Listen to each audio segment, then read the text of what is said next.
Iranian യുദ്ധക്കപ്പലായ iris സേനയെ മുക്കിയ ശേഷം വീണ്ടും മറ്റൊരു കപ്പലുമായി ഇറാൻ ആകട്ടെ ശ്രീലങ്കൻ തീരത്തേക്ക് അടുക്കുന്നതായി റിപ്പോർട്ട്. ഇറാൻ ശ്രീലങ്കൻ തീരത്ത് ഒളിപ്പിച്ച ഒരു യുദ്ധക്കപ്പൽ ഇപ്പോൾ അമേരിക്ക കണ്ടെത്തിയിരിക്കുകയാണ്. കപ്പൽ മുക്കാൻ US പണി തുടങ്ങിക്കഴിഞ്ഞു. ഇറാന്റെ മുഴുവൻ കപ്പലും തകർക്കുമെന്നാണ് ട്രംപ് ഇപ്പോൾ വ്യക്തമാക്കിയിരിക്കുന്നതും. ശ്രീലങ്കൻ തീരത്ത് ഇറാൻ ഒളിപ്പിച്ച കപ്പലാണ് അമേരിക്ക കണ്ടെത്തിയത്.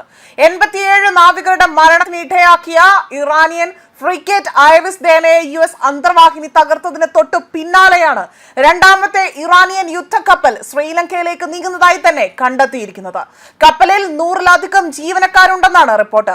ശ്രീലങ്കൻ തെക്കൻ തീരത്ത് ഇന്നലെ മുക്കിയ സഹോദര കപ്പലിന്റെ അതേ രീതിയിൽ ഇതേ കപ്പലിനെയും ലക്ഷ്യം വെക്കാൻ സാധ്യതയുണ്ടെന്ന് തന്നെയാണ് ഇപ്പോൾ റിപ്പോർട്ടുകൾ പുറത്തു വരുന്നത്. ജീവൻ സംരക്ഷിക്കാൻ ഞങ്ങൾ പരമാവധി ശ്രമിക്കുന്നു. തത്സമയ ചില അപ്ഡേറ്റുകളാണ് ഇപ്പോൾ ഇതുമായി ബന്ധപ്പെട്ട് പുറത്തു വന്നുകൊണ്ടിരിക്കുന്നത്. യുദ്ധക്കപ്പലാകട്ടെ അടിയന്തര തുറമുഖ സന്ദർശനം അഭ്യർത്ഥിച്ചതായി തന്നെ റിപ്പോർട്ടുകൾ സൂചിപ്പിക്കുന്നു. യുദ്ധക്കപ്പൽ സർക്കാരിന്റെ അനുമതിക്കായി തന്നെ കാത്തിരിക്കുകയാണ് എന്നതാണ് ഇപ്പോൾ ശ്രീലങ്കൻ MP ഇവിടെ വ്യക്തമാക്കുന്നത്. അതായത് അദ്ദേഹം പറയുന്ന വാക്കുകൾ ഇങ്ങനെയാണ്: ഈ വിഷയത്തിൽ സർക്കാർ നിലപാട് എന്താണ് എന്ന് ഉടൻ തന്നെ വെളിപ്പെടുത്തണമെന്നും ഒരു എക്സ്പോസ്റ്റിലൂടെയാണ് ഇപ്പോൾ വ്യക്തമാക്കിയിരിക്കുന്നത്.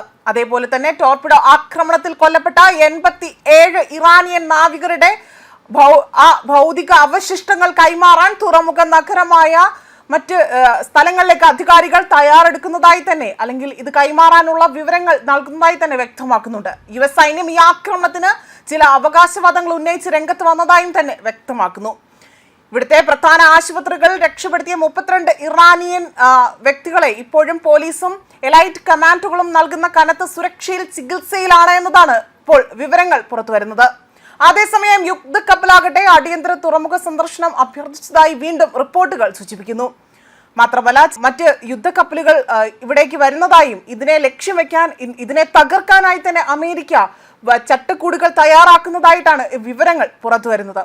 ഇത് മാരകമായ ആക്രമണത്തിന് ഇടയാക്കുമോ എന്ന ഒരു സന്ദേശം അല്ലെങ്കിൽ വിവരങ്ങളാണ് ഇതുമായി ബന്ധപ്പെട്ട് ഇപ്പോൾ പുറത്തു വന്നുകൊണ്ടിരിക്കുന്നത്. അതേസമയം ശ്രീലങ്കൻ തീരത്ത് ഇറാനിയൻ കപ്പലുകൾക്ക് നേരെ ഉണ്ടായ ആക്രമണത്തിൽ US അവിടെ ഖേദിക്കേണ്ടി വരുമെന്ന് തന്നെയാണ് ഇറാൻ മുന്നറിയിപ്പ് നൽകിയിരിക്കുന്നത്. കടുത്ത ക്രൂരതയാണ് അമേരിക്ക കാണിച്ചതെന്നും വിദേശകാര്യമന്ത്രിയായ അബ്ബാസ് അരാക്ചിയാണ് തന്റെ എക്സ്പോസ്റ്റിലൂടെ തന്നെ ഇത്തരമൊരു വ്യക്തമായ മുന്നറിയിപ്പ് നൽകിയിരിക്കുന്നത്. ഇറാനിൽ നിന്ന് 2000 മൈലുകൾക്കപ്പുറമുള്ള കപ്പൽ വ്യൂഹത്തെ ആക്രമിച്ചത് കനത്ത തിരിച്ചടിയുണ്ടാക്കുമെന്നാണ് ഇപ്പോൾ അരാക്ചി വ്യക്തമാക്കുന്നത്. ഇന്ത്യൻ അതിഥികളായിരുന്ന 130 നാവികരുമായി തന്നെ വരികയായിരുന്ന ഫ്രിഗേറ്റ് മുന്നറിയിപ്പൊന്നും കൂടാതെ തന്നെ അവിടെ അന്താരാഷ്ട്ര ജലാശയത്തിൽ ആക്രമിച്ചത് വലിയ രീതിയിലുള്ള ഒരു തെറ്റാണ് ചെയ്തിരിക്കുന്നത് എന്ന രീതിയിലാണ് ഇപ്പോൾ ഈ മുന്നറിയിപ്പ് നൽകിയിരിക്കുന്നത്.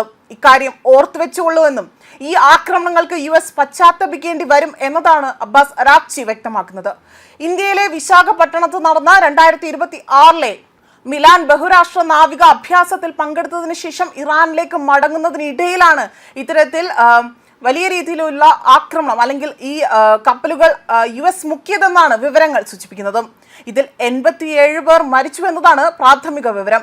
32 പേരെ സൈന്യം രക്ഷപ്പെടുത്തിയതായി തന്നെ ശ്രീലങ്ക അറിയിക്കുകയും 7 പേർക്ക് അടിയന്തര ചികിത്സ നൽകുന്നുണ്ട് എന്നും മറ്റുള്ളവർക്ക് നിസ്സാര പരിക്കുകളാണ് സംഭവിച്ചിരിക്കുന്നത് എന്നതാണ് ആരോഗ്യ മന്ത്രാലയം ഇപ്പോൾ നൽകുന്ന വിവരങ്ങളുടെ അടിസ്ഥാനത്തിൽ മനസ്സിലാക്കുന്നത്. കപ്പൽ മുക്കിയതിന്റെ ഉത്തരവാദിത്തം US ഏറ്റെടുത്തതായി തന്നെ US പ്രതിരോധ സെക്രട്ടറി വ്യക്തമാക്കുകയും ചെയ്തിരുന്നു. ഇതിന് തൊട്ടു പിന്നാലെയാണ് ഇപ്പോൾ വീണ്ടും ശ്രീലങ്കൻ തീരത്തേക്ക് ഇറാന്റെ മറ്റൊരു എണ്ണക്കപ്പൽ കൂടി ഇവിടേക്ക് വരികയും ചെയ്യുന്നതായിട്ടുള്ള വിവരങ്ങൾ പുറത്തു വന്നിരിക്കുന്നത്. ഇത്തരത്തിൽ പലയിടങ്ങളിലായി തന്നെ അമേരിക്കയുടെ കണ്ണ് വെട്ടിച്ചുകൊണ്ട് തന്നെ ഇറാൻ ആകട്ടെ പല എണ്ണക്കപ്പലുകളും അവിടെ സൂക്ഷിച്ചിരിക്കുന്ന അല്ലെങ്കിൽ ഒളിപ്പിച്ചിരിക്കുന്നതായിട്ടുള്ള വിവരങ്ങളടക്കം പുറത്തു വന്നിരിക്കുകയാണ്. ന്യൂസ് ഡെസ്ക് കർമ്മ ന്യൂസ്.